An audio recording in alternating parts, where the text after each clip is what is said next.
دیتے ہیں، ٹوکن، اور پھر اس کے بعد ٹوکن لے جاؤ قطار لگا کے، تاکہ پورے محلے میں چرچا ہو کہ فلاں سیٹ صاحب زکوٰۃ بانٹ رہے ہیں۔ پھر وہ ٹوکن لے کر کے آؤ، پھر 50 اور 100 روپے لے کر جاؤ، یہ کوئی زکوٰۃ بھی؟ اور پھر اس طریقے سے پہلی بات تو نقصان ان سیٹھوں کا بھی ہے اور غریبوں کا بھی ہے۔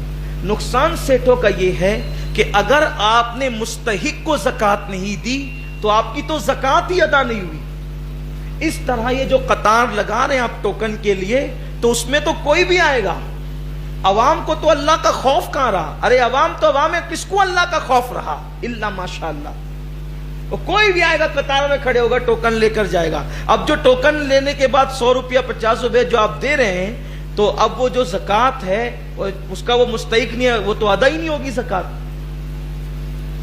تو زکوٰۃ ہی آپ کی ادا نہیں ہوگی، آپ نقصان میں پڑیں گے، آپ گنہگار ہوں گے۔ تو پھر کیا کریں؟ تو ایسے اجنبیوں کو زکوٰۃ نہیں دی جا سکتی، بلکہ مستحق تک زکوٰۃ پہنچنی چاہیے۔ آپ کہیں گے کہ ہم تو اللہ کے نام پہ دے دیتے ہیں، صدقہ اللہ کے نام پہ محل میں رہنے والے کو بھی دے دے تو ادا ہو جائے گا، نفلی صدقہ، لیکن زکوٰۃ آپ کو ڈھونڈ کر دینا ہوگا مستحق کو۔ اور یہ 150 والی زکوٰۃ کا سسٹم نہیں،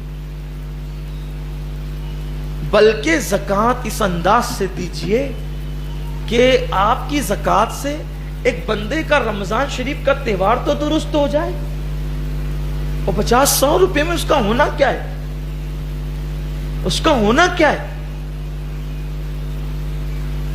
بلکہ بہتر طریقہ یہ ہے کہ اپنی زکوٰۃ کے 3 حصے کیجئے، ایک حصہ رشتہ داروں میں دیجئے، ایک حصہ عام مومنین کو دیجئے، اور ایک حصہ مدرسوں میں جو دینی تعلیم کے لیے چل رہے ہیں وہاں دیے جائیں، تاکہ سب تک پہنچ سکے۔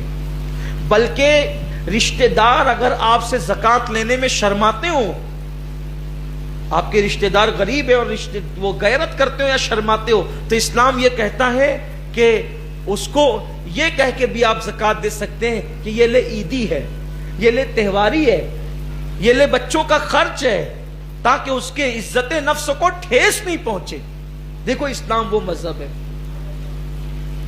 تو اس انداز سے زکوٰۃ نکالیے، نمائش چھوڑ دیجئے، جس کے لیے دے رہے ہیں وہ دیکھ رہا ہے اور وہ نیتوں کو جانتا ہے۔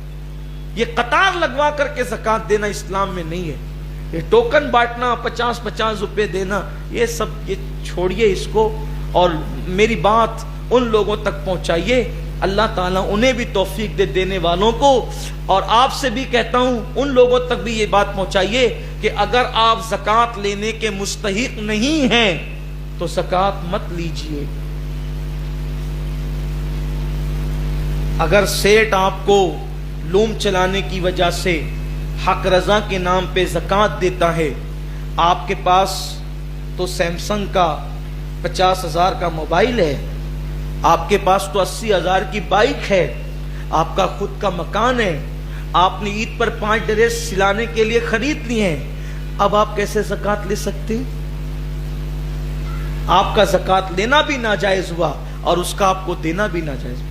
سیٹھ حق رضا کے نام پہ زکوٰۃ اس لیے دے دیتا ہے تاکہ اس کا پیسہ بچ جائے، کہ مزدور کو تو پیسہ مل ہی رہا ہے اور میرا پیسہ بچ جائے، کیونکہ زکوٰۃ تو کسی کو بھی دینا ہے تو چلو مزدور کو دے دو۔